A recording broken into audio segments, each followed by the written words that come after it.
Hello and good evening. I hope you had a rewarding day and your evening is calm. Thank you again for tuning in into the platform. And today, let's talk networking. That business buzzword that almost feels sacred. I'm sure you've heard of B2B networking sessions, or your network is worth your net worth, and such related concepts. But what exactly is networking? How do you create a network? How do you sustain it? And how do you derive benefits from it? I serve as a director on three boards, and in addition to uh, being responsible for partnership at the agency where I work. So over the course of my work, I have carefully gathered a couple of insights, and I'd like to share with you.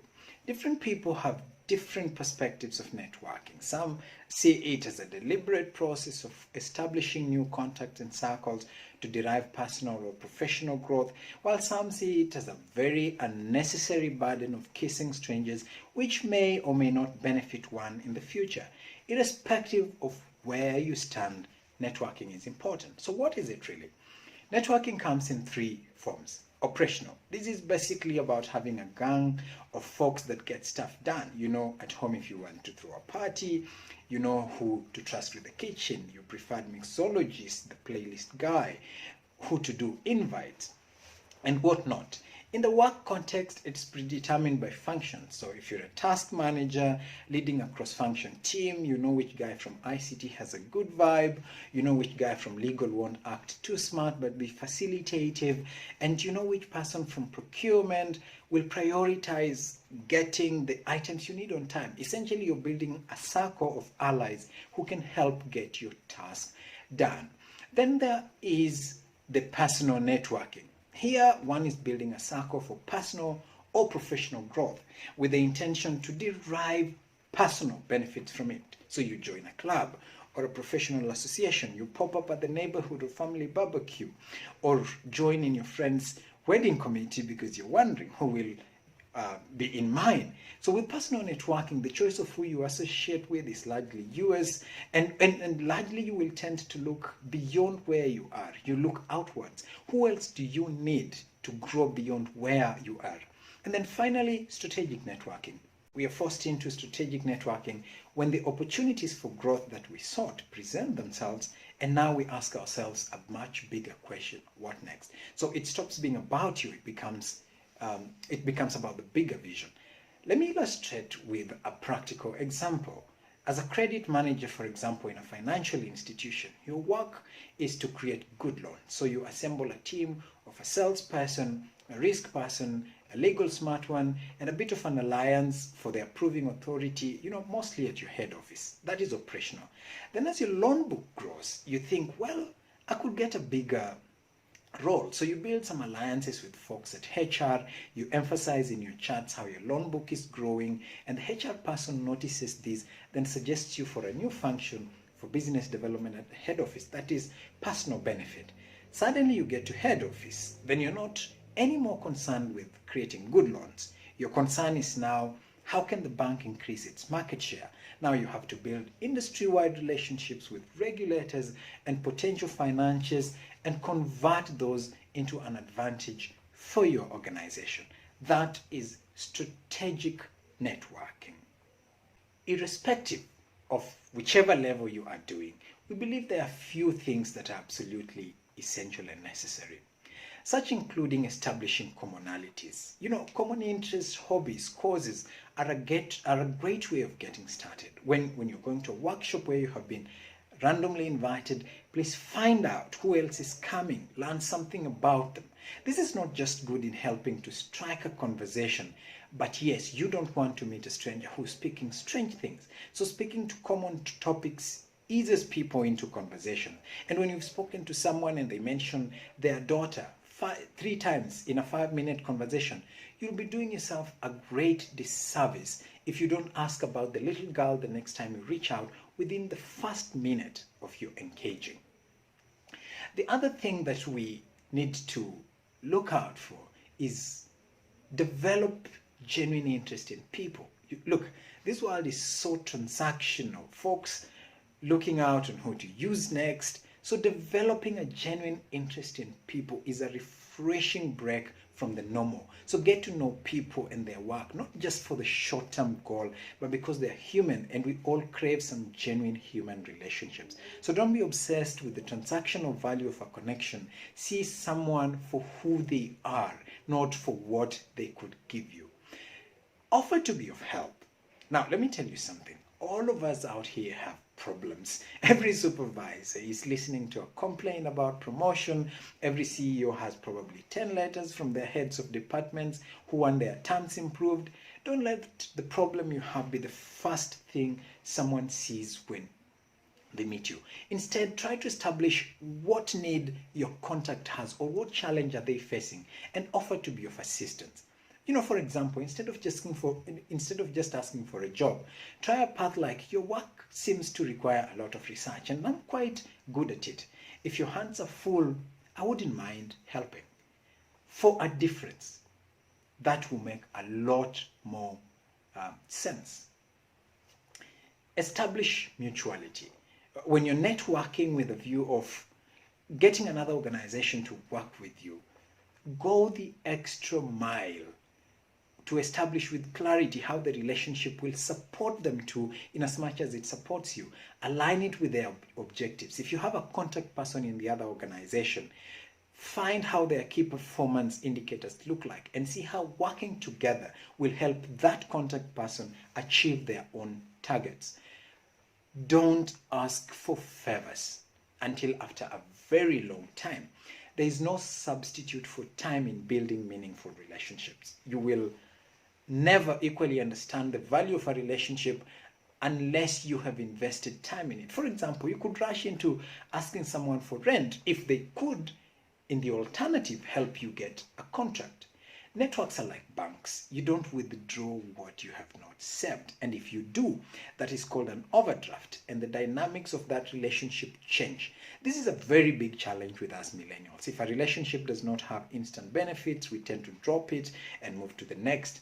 But sometimes benefits of a network come to the fore even 10 years after you have initiated the engagement. Know which favor to ask. Here I'm talking about 3 things. Don't ask someone something that ethically compromises their position. Your friend lands a job as a procurement manager and barely a day in office you're asking them to help you secure that contract. Try instead putting in a competitive bid for a tender. Secondly, if your contact in an organization is a CEO, don't ask them to forward you a job advert. You can get that online. And finally, generally people don't want requests that depend on 3 other people for it to be effected. People want you to ask for things that are within their authority of approval. So don't ask a favor from your network that requires them to ask 3 other people. Know their decision-making levels, and if possible, stick within what is comfortable for them. That way, it is much easier for them to work on whatever request you make. Then be appreciative.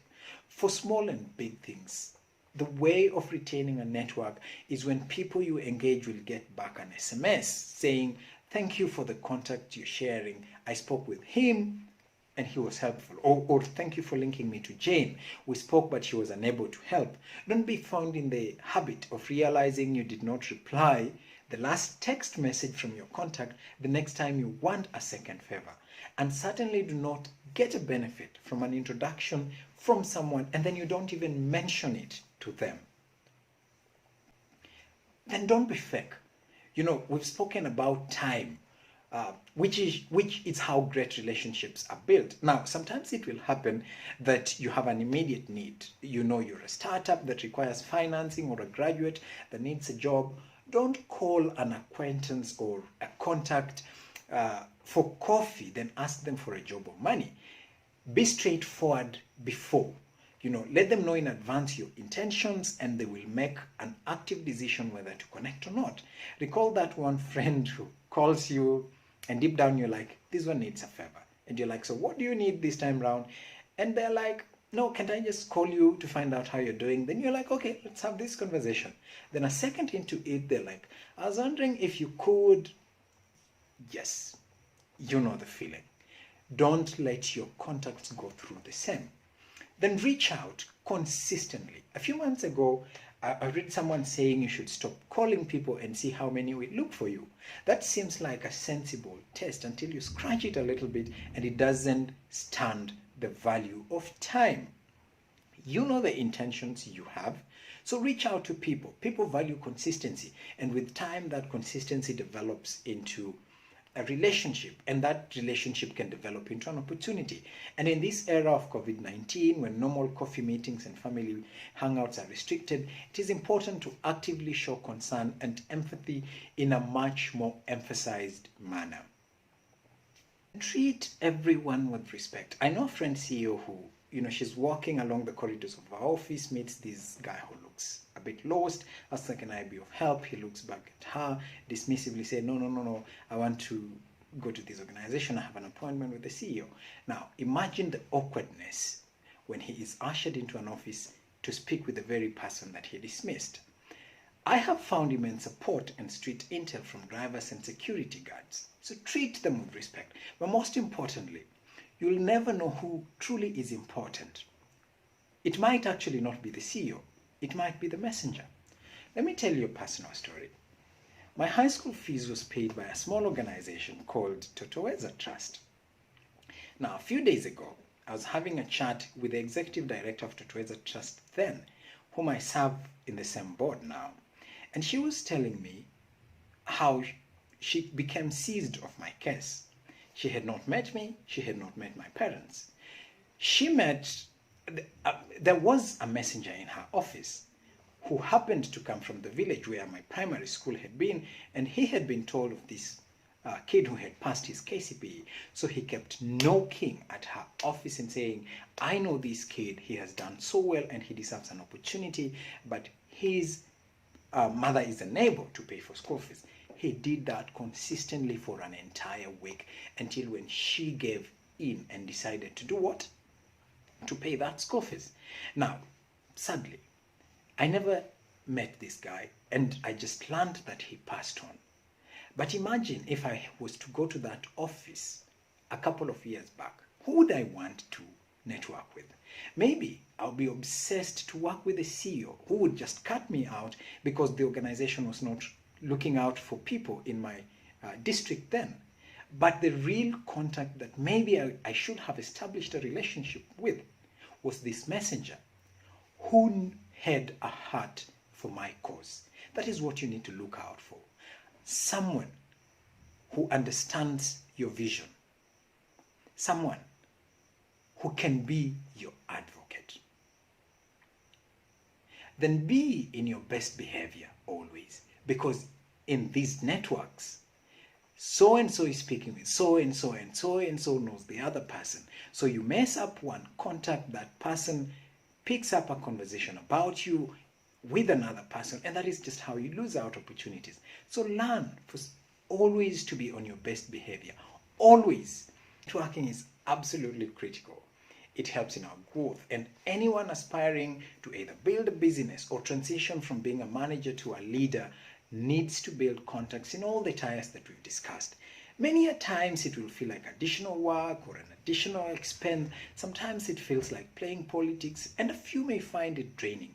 But the importance of networking in providing information and providing access to opportunity cannot be gainsaid. Be networked at your local job, for example, so that you're in a position to know what is going on. I'm not talking about being part of toxic gossip circles, but you must be able to know when a gossip is coming to knock you off your desk so that you're able to appropriately respond. And certainly, if you hope to be a leader, you'll realize that the ability to build coalitions of diverse stakeholders is just as important, if not more, to achieving greater visions. The task of getting one more essential contact with each passing opportunity should be as significant a part of our lives as any other step we take in the journey of our growth, in the journey towards our platform. Thank you so much for finding time to join us and listening in today. If you have a question or a comment, please be sure to leave it in the comment section and be happy to get back to you. Till next time when we see each other again, it's always such a pleasure talking